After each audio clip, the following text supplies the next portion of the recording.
Сәлем достар, бүгін мен сіздерге топ 10 қызықты әрі пайдалы ақпараттарды айтамын.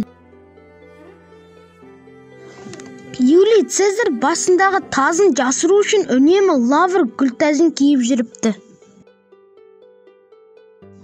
Наполеон мысықтардан қатты қорқыпты.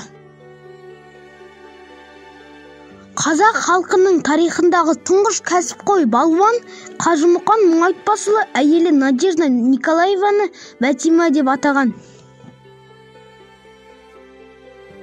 Бір адамның денесінде өмір сүріп жатқан ағзалар жер бетіндегі адамдардың санынан да көп.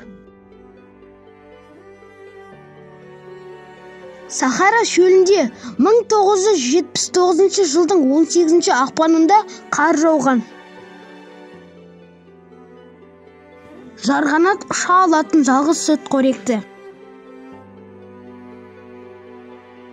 Колибрилер жүре алмайды.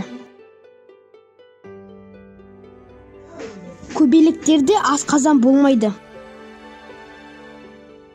Әлемде ең көп орындалатын ән Happy Birthday to You.